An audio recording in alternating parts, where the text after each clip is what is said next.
Ladies and gentlemen, welcome into this very special video today where we're going to be going over Saints Row's map, as we've had a good idea now of what it's all about.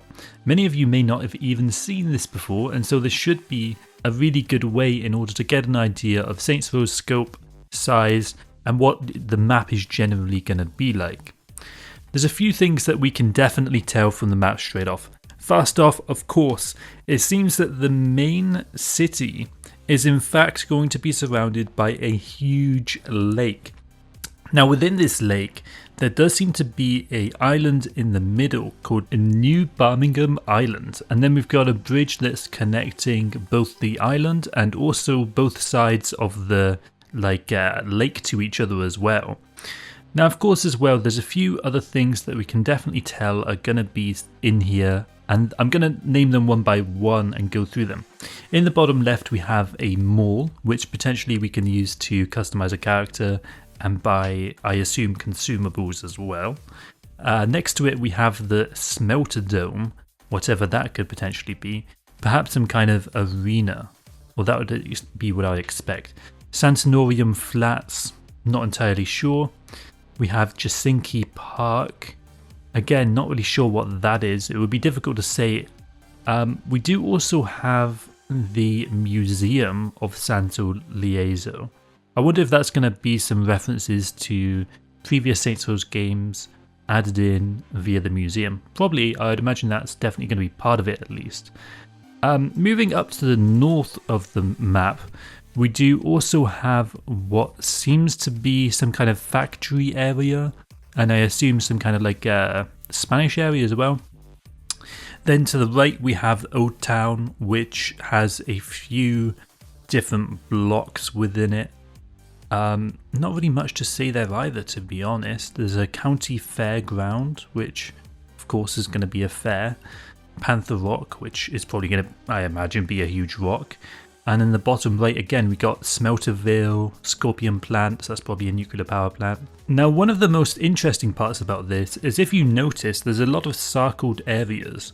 And these circled areas you might just think are like random things, but no, what they actually are vacant lots that you can purchase with funds. And then you can use that, I assume, to potentially defend or attack territories. Now whilst all of these empty lots that don't have anything in them are purchasable, there does also seem to be a few that potentially you have to do things in order to unlock, and that seems to be things like, for example, the Jim Rob's Garage. It says that you get an hourly income of $1,000, and the first requirement, from what I can tell, seems to be to steal a hammerhead, whatever that is. And then it says that there's a bonus of getting 5 threats. And the rewards initially for the first of 11 in order to unlock this garage, I think to purchase it, is that you get a crew outfit and a statue. And I assume by the end of this 11-part venture for this one property, at that point you probably are going to unlock the property itself and reap the benefits from owning that property. You can also see in the next screen here we have Shady Oaks, a criminal venture that you can unlock, and that seems to be 7 parts in scope in order to unlock it. Seems that you have to initially commit fraud in Lakeshore, and then of course as well, just like previously, eliminate 5 threats. So maybe that's 5 groups of gangs or potential mini bosses. And then the rewards initially is going to be an outfit and a weapon modification, I think, called a grenade case launcher or something like that. There are also going to again be another thing that you can unlock here called the Chupa. Next here we have the Cabra, which you can unlock in this game as well. This has an hourly income of $12.50, and you have to again do 5 ventures this time instead of 11.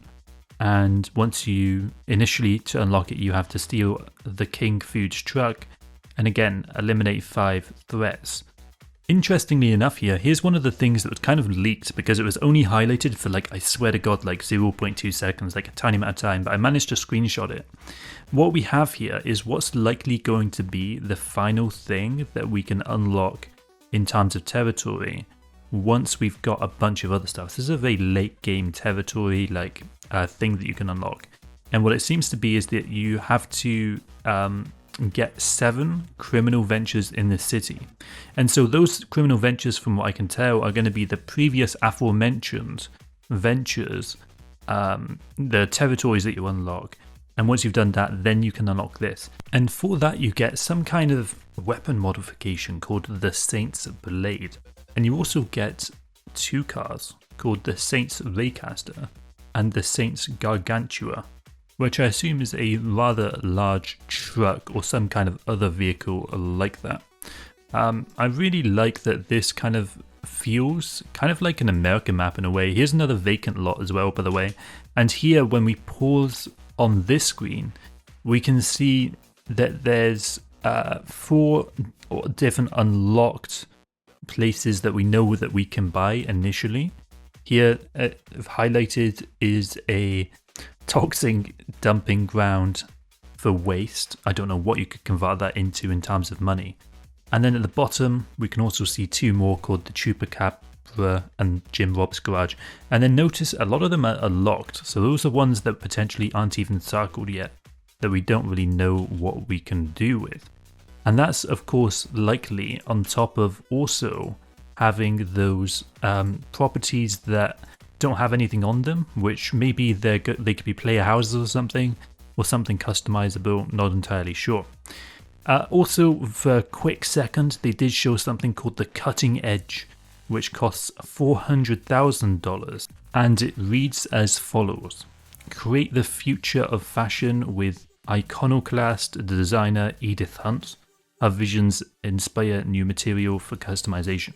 So essentially, by unlocking this like property, you get more modifications or customizations to your apparel.